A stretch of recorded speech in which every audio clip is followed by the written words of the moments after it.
اب میں آپ کو ایک حدیث سنانے چلا ہوں جس میں ایک عجیب نقشہ سامنے آتا ہے کہ یہ مہدی جب ظاہر ہوں گے تو کس طور سے ظاہر ہوں گے، ان کے ظہور کی کیفیت کیا ہوگی، کیف یظہر۔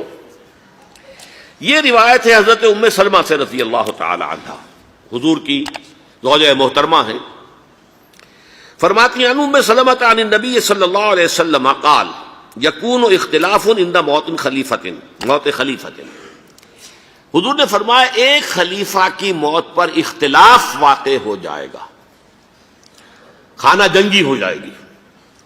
فَيَخْرُجُ رَجُلٌ مِّنْ أَهْلِ الْمَدِينَةِ حَارِبًا إِلَىٰ مَكَّةَ، پھر مدینے کے لوگوں میں سے ایک شخص نکلے گا، بھاگے گا اور جا کر پناہ لے گا اور چھپ جائے گا مکے میں۔ فَيَأْتِيهِ نَاسٌ مِّنْ أَهْلِ مَكَّةِ، پھر اس کے پاس آئیں گے اہل مکہ، مکہ کے لوگ، فَيُخْرِجُونَهُ، اور اسے نکالیں گے، جہاں وہ چھپے ہوئے ہوں گے وہاں سے نکالیں گے۔ وَهُوَ كَارِهٌ، اور وہ بالکل اس کو پسند نہیں کر رہے ہوں گے، نہ وہ خواہش مند ہوں گے کہ ان کے ہاتھ پر بیعت کی جائے، نہ وہ یہ چاہیں گے کہ وہ میدان میں آئیں اور ان کو جو ہے اپنا لیڈر مانا جائے۔ وَهُوَ كَارِهٌ فَيُبَايِعُونَهُ بَيْنَ الرُّكْنِ وَالْمَقَامِ، لیکن لوگ جو ہے پھر اصرار کے ساتھ ان کے ہاتھ پر بیعت کریں گے رکن اور مقام کے درمیان۔ رکن وہ کونا ہے خانہ کعبہ کا جس میں حجر اسود لگا ہوا ہے، اور مقام ابراہیم جو ہے، ان دونوں کے مابین جو یہ علاقہ ہے یہاں پر وہ بیعت ہوگی۔ وَيُبْعَثُ إِلَيْهِ بَعْثٌ مِّنَ الشَّامِ، ان کے خلاف ایک لشکر بھیجا جائے گا شام سے۔ نہیں کہا جا سکتا کہ باسی حکومت اس وقت کی جو ہے اس کی طرف سے کوئی مسئلہ اس طرح کا اٹھ کھڑا ہو، اس لیے کہ ابھی تو بہرحال باسی حکومت وہاں ہے۔ فَيُخْسَفُ بِهِمُ بِالْبَيْضَاءِ بَيْنَ مَكَّةَ وَالْمَدِينَةِ، لیکن اللہ تعالیٰ اس لشکر کو مکے اور مدینے کے درمیان وادی بیضاء میں دھسا دے گا، زمین کے اندر پورے کے پورے لشکر کو۔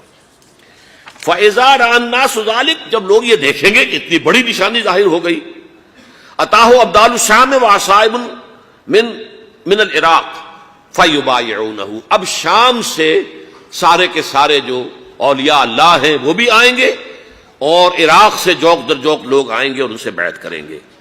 وَيَعْمَلُ فِي النَّاسِ بِسُنَّةِ نَبِيِّهِمْ، پھر وہ عمل کریں گے لوگوں کے مابین، حکومت کریں گے اپنے نبی کی سنت کے مطابق۔ وَيُلْقِي الْإِسْلَامُ بِجَرَانِهِ، اور اسلام اپنی گردن زمین پر ٹکا دے گا۔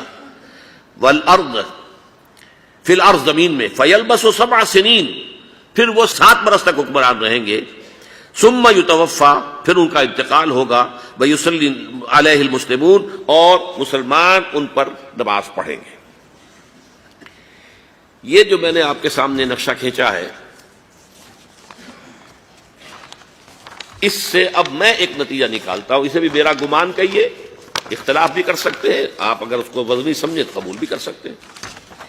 وہ یہ ہے کہ میرے نزدیک ان کے ظہور کا وقت قریب ہے، اور اس کی تھوڑی سی بعد میں مجھے معلوم ہوا کہ جین ڈکسن غالباً نام ہے امریکن اس کا، جس نے یہ پیشن کوئی خبر دی تھی کہ 1962 میں عالم عرب میں ایک بچہ پیدا ہوا ہے کہ جو وہاں کا نقشہ بدل کر رکھ دے گا۔ یہ جین ڈکسن کی غالباً پیشن گوئی ہے۔ بہرحال مجھے اس کی پیشن گوئی سے کوئی دلچسپی نہیں ہے، میں تو جو احوال دیکھ رہا ہوں، یعنی اسرائیل کا قائم ہو جانا، اور اس کے بعد اب یروشلم کا مسلمانوں کے ہاتھوں سے نکل جانا، اور اب گویا کہ وہ الملحمۃ العظمیٰ جو ہے تلی کھڑی ہے، کسی بھی وقت جو ہے یہ جو ہے وہ لاوا پھٹ سکتا ہے، آتش فشاں پھٹ سکتا ہے۔ تو یہ تمام حالات ایسے ہیں کہ جن کی وجہ سے میں سمجھتا ہوں کہ ایک تو جو قرآن مجید کے اشارات میں نے آپ کو بتائے، 14 صدیاں 14 دن میں چاند کا پورا ہونا، والقمر اذا اتسق، 14 دن میں 14ویں کا چاند۔ اسی طرح اب یہ 14 صدیوں کے بعد یہ صدی جو 15ویں صدی ہے، یہ در حقیقت ظہور امام مہدی کی صدی ہے۔